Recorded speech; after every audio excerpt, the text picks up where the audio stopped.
Okay, welcome back to the show, folks. I've got James Townsend here with me again. Yes, correct, ladies. Come on now. So, like I said earlier, we're going to kind of stay on the whole music type deal like we started last week with Kim Manning and Company. James, what do we got here, man? Well, here we have the Remco Sound Effects Machine, which is actually located in the toy department circa 1984. Staying with the toy theme, yo. Yeah, well, you know. And the possibilities really are endless, and the variations are endless for the noise you can make. But we've located a simple one here so as to not create too much ruckus, but... that's one, and we can turn it off and have it go chaotic. Anyway, so this machine has quite a lot of possibilities. I've been able to make babies cry out of it, kind of like these bizarre electronic babies making noises and crying for their electronic parents. And I don't know, the possibilities really are endless. What decade we're talking here? About 1984. 1984, like cool. How did you come by this? I believe I just located it on eBay when I was looking for sound effects generators. Really? Stuff, and this one was actually being a toy. It's a Remco. It's a Remco. That's a familiar brand. Actually, we've had Remco old school commercials, toy commercials. I think we had some on last week too. Actually, there might have been some in the commercials that we showed. That's cool. Okay, so we have a guitar over here too, though. Yeah, and what's going on with that? Well, this is one of those. Speaking of toys, you know, a lot of people collected comic books when they were kids, and right. This is a kind of a mail order comic book ad guitar, and the ad. And I wish I had the comic book to actually show this, but do you have it somewhere? You think? No, I have a friend who had. Oh, okay. Anyway, it's an old 50s comic book guitar, and basically you'd order it from the comic, and in would come your Japanese no-name guitar.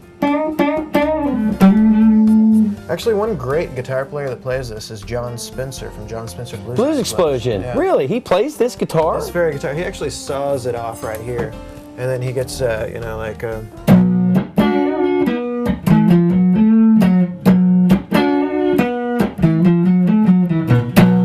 He does the whole chord. So is it not a bad guitar for what it is? Actually, it's a really hot wound pickups, so it is actually desirable. Why would he saw the head off down there? He's just a weirdo. So that's just him being kind of weird? He's just doing his unique thing, whatever it is he does. And folks, if you've ever heard John Spencer Blues Explosion and you listen to their lyrics and stuff, they are a bunch of weirdos. So all this stuff is being amplified by this Silvertone over here. Tell me a little bit about this. This is well, pretty cool. By the way, Chris Rosso, eat your heart out. 1965, Sears was running. Sears owns Silvertone. Okay. They still to this day. They still do. Okay. Still to this day, but back then Silvertone was being manufactured by a company called Dan Electro. Mm-hmm. Dan Electro, real desirable guitars during that time frame. They started the whole lipstick pickup thing because their factory was across the road from a lipstick factory. So their pickups would be lipstick tubes.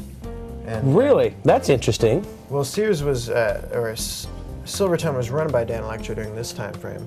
So Dan Electro thought they'd make one amazing amplifier, and turned out to be the 1485.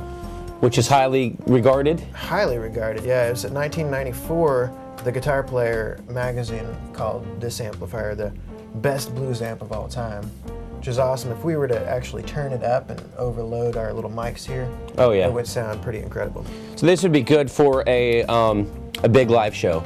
Sure, like Jack White, for instance. Jack White, we actually have a picture of Jack. With the amplifier in the background. Yeah, that's cool. You know, Jack White, that makes sense because, you know, this amp is highly regarded or whatever. Well, Jack White is a highly regarded musician. He's actually, in my opinion, the new guy on the block as far as being that just ridiculously over talented, embarrassingly. Yeah. So, you know, a talented musician. Probably the only one in today's regard, in my opinion, rock musician. Yeah, he has helped bring blues-based rock back on a more of a mainstream type. I mean, we're talking about John Spencer Blues Explosion, and they've been around since the early 90s, I think. That's about right. I started hearing about them through my cousin, and but they never got. John Spencer Blues Explosion is probably definitely not as well known as the White Stripes and Jack White and Racketeers and everything that Jack White does. And you know, he's produced Loretta Lynn, her album that came out a few years ago. So he can walk in a lot of different worlds easily. He's also a drummer now for the Dead Weather. Dead Weather Band, I remember talking about them on Current Land. Their album's called Whorehound. Pretty cool.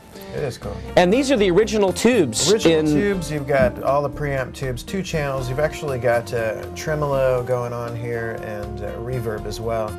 6 12-inch speakers, which is unheard of for nowadays, a speaker cabinet. And this amp just fits right in the back of it and travels along with you wherever. It's about 120 pounds probably though. Heavy, heavy, heavy. How much do you think the amp and all that stuff over there would cost in those days dollars when it was brand new? Ballpark it if you think you could. Probably about $150, I'm guessing. Then that was a high end for back then. Right. Nowadays, this is about if you can find one, they're probably about $500 or $600 on eBay. I have the good fortune of being in the right spot at the right time a lot of times. So I was at an auction and purchased that for $15. Yeah, it's really, I mean, it really looks cool. I mean, you know, you can tell it's as old as it is with the nicks and stuff on there, but I also think that with me, that's, you know, that's character to me. I think it looks cooler. If it's old, it ought to kind of look old. The interesting thing about that specific version of it is this has just been shuffled around.